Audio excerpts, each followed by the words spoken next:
आर्यम आर्यम गुरुदेव, मेरा प्रश्न ये है कि जो गुरु होते हैं उनकी आयु अल्पायु क्यों होती है, दीर्घ आयु ही क्यों नहीं? जितने भी गुरु आपने अपने डिस्कोर्सेस में बोले हैं, गुरु नानक हैं, महात्मा बुद्ध हैं, महावीर हैं, सब दीर्घ अल्पायु में ही चले गए, ऐसा क्यों? नहीं, इनमें कई तरह के गुरुओं का उल्लेख हमारे उसमें है। अगर हम बुद्ध और महावीर की बात करें तो उनको आप अल्पायु नहीं कह सकते, उनकी उम्र ठीक थी। बुद्ध लगभग 84 साल की उम्र के आसपास उनका वो हुआ, स्वर्गारोहण हुआ, और महावीर भी लगभग 90 साल की उम्र के आसपास थे जब उनका वो हुआ स्वर्गारोहण। तो इसमें लेकिन बहुत सारे ऐसे गुरु जो क्रियात्मक गुरु थे, इसमें कई तरह के हैं, बौद्धात्मक हैं, क्रियात्मक हैं, संज्ञात्मक हैं। तो इनमें जो गुरु प्रैक्टिशनर थे, ऐसा कहना चाहिए, जिन्होंने नए नए तरह की चीज़ों को इन्वेंट किया और नए तरह के प्रयोगों को किया और कॉस्मिक ऊर्जाओं के भरपूर प्रयोग किए, उनमें से अधिकांश की जो उम्र थी वो कम रही। क्योंकि जब आप बहुत सारे लोगों के संकट और बहुत सारे लोगों के दुखों को और समस्याओं को समाप्त करते हैं तो आप भी उसकी किसी न किसी प्रक्षेप में आते हैं, आप पर भी उसका कोई ना कोई प्रभाव पड़ता ही है। ऐसा समझिए कि ये जब डॉक्टर ऑपरेशन कर रहा है तो थोड़ा सा ब्लड उसके हाथ पर लगेगा ही। तो इसमें अधिकांश ऐसे व्यक्ति रहे, फिर उनमें कुछ लोग ऐसे थे अल्पायु, कुछ तो स्वाभाविक रूप से अल्पायु रहे, कुछ की अल्पायु इसलिए रह गई कि सामाजिक कुरीतियों के विरोध में जो उन्होंने अपना स्वर बुलंद किया, इसलिए उनकी हत्या कर दी गई या उनको मार दिया गया। जैसे स्वामी विवेकानंद हैं, वो क्षय रोग, फेफड़ों की बीमारी से ही मरे, 39-40 के आसपास की उनकी उम्र थी। महर्षि दयानंद सरस्वती को जहर दे दिया गया, 59 के आसपास में उनकी डेथ हो गई। रामकृष्ण परमहंस, उनको गले का कैंसर था। महर्षि रमन, उनको सिर का कैंसर था। बुद्ध पेचिस से, महावीर फूड पॉइजनिंग से, है ना। तो श्री राम ने जल समाधि ली। भगवान श्री कृष्ण की उम्र 120 साल थी, लेकिन उनका वो बहेलिया ने जो तीर मारा भ्रम में, वो उनके पैर में जा लगा, उस वजह से उनका प्राणांत हो गया और वो उनका शरीर पूर्ण हुआ। तो जीसस क्राइस्ट को 32 साल की उम्र में सूली दे दी। तो इसमें क्या होता है कि जो गुरुओं की देशनाएं हैं वो कालखंड के परे होती हैं, वो कालखंड से बहुत आगे होती हैं और उनके अपने स्वार्थ तो बहुत ज़्यादा होते नहीं। फिर वो सीधी सच्ची बातें समाज के लिए करनी शुरू करते हैं, तो सीधी सच्ची बातों का प्रतिकार होने लगता है, जो कि बनी बनाई व्यवस्थाओं पर चोट पड़ती है। कोई भी गुरु कभी भी नया धर्म, नया संप्रदाय, नया मजहब चालू नहीं करना चाहता, लेकिन मजबूरन उसे करना पड़ता है। मोहम्मद साहब भी इसमें अपवाद नहीं है। इसमें जितने भी अलग अलग उसके हुए हैं, इसमें रूमी भी अपवाद नहीं है। इसमें सुकरात भी अपवाद नहीं है। सुकरात को भी जहर का प्याला दिया, मंसूर की गर्दन उड़ा दी।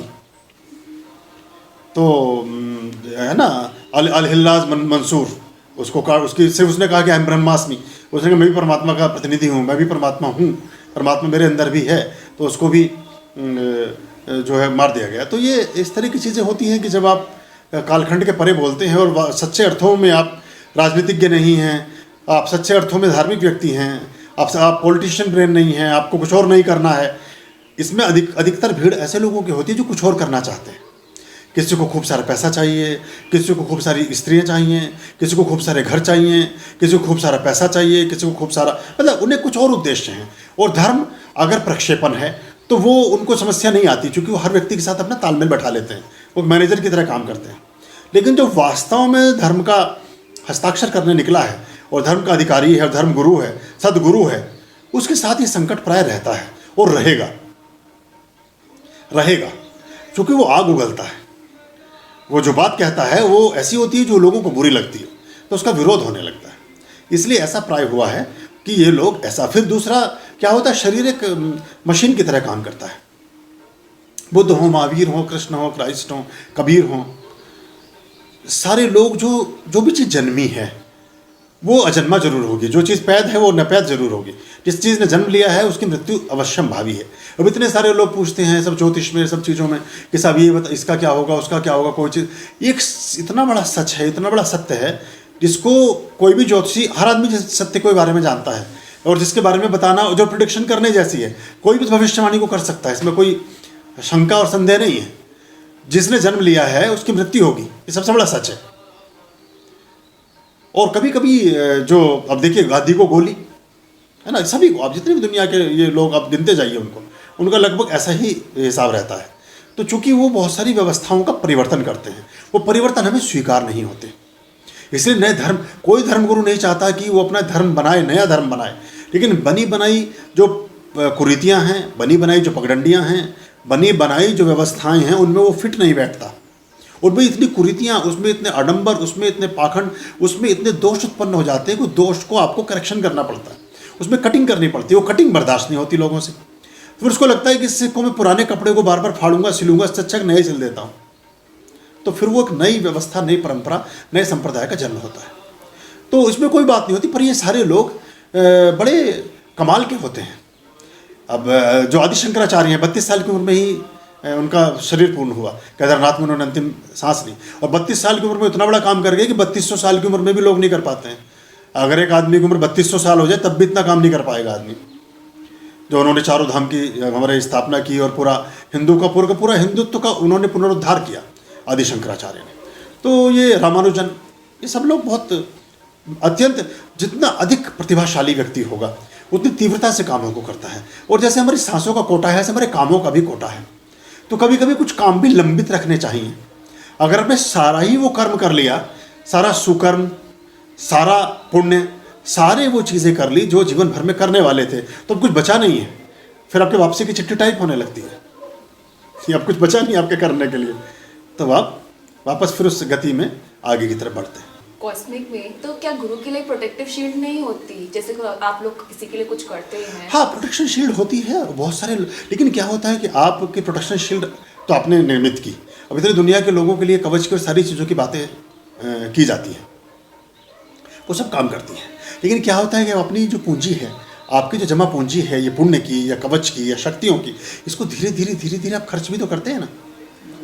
और लोगों को पता भी नहीं चलता कितने लोगों के प्राणों की रक्षा कौन ऋषि, कौन संत, कौन महात्मा, कौन आचार्य, कौन सिद्ध पुरुष कहाँ से क्या कर रहा है। तो धीरे धीरे उसके पास तो वही पूंजी है।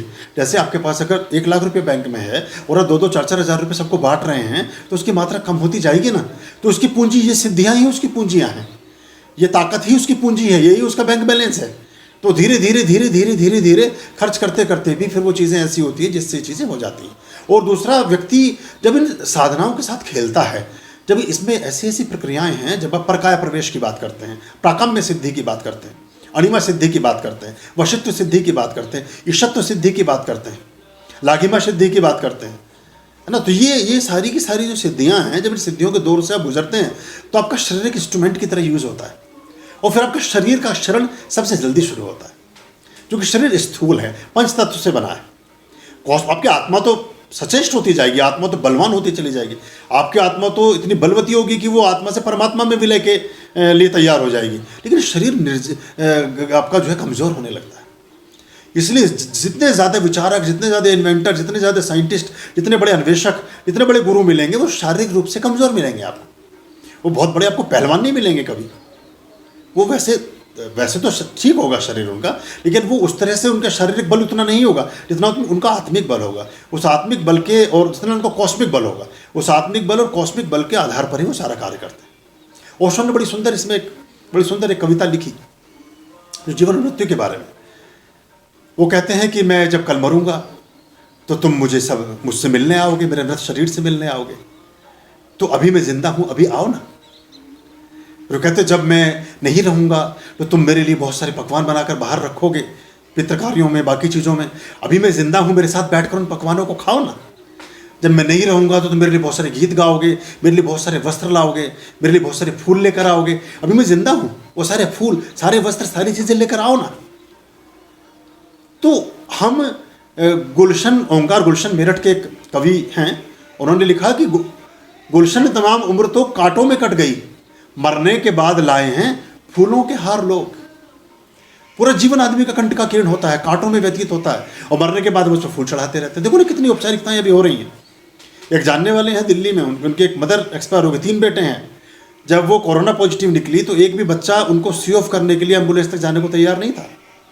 सबने, कोई बिजी हो गए, सारे के सारे बिजी विदाउट वर्क थे, घर में ही सब लॉकडाउन चल रहा था। अब वो उन्होंने जो था, जब वो चली गई हॉस्पिटल और हॉस्पिटल में हो गई उनकी डेथ, जब वो नजदीक रही मत 14-15 दिन, तो उन्होंने अंतिम में एक अपनी वसीयत की वकील को बुला करके, उसमें लिखा कि जो भी मेरी अंतिम क्रिया करे मेरी सारी संपत्ति उसी को दे दी जाए। अब 5 फ्लैट हैं उनके दिल्ली में और भी बहुत सारी संपत्ति है। अब तीनों बच्चे जो उन्हें शुरू में देखने के लिए जाने को तैयार नहीं थे, वो उनकी कोरोना की बॉडी तक लेने के लिए दौड़ रहे हैं। अब वो एमसीडी देने को तैयार नहीं है, तो वो नगर निगम उनकी संपत्तियों के मालिक हो जाएगी। तो 3 बच्चे थे, वो तीनों बच्चे कहीं जाकर अब किराए पर रहेंगे।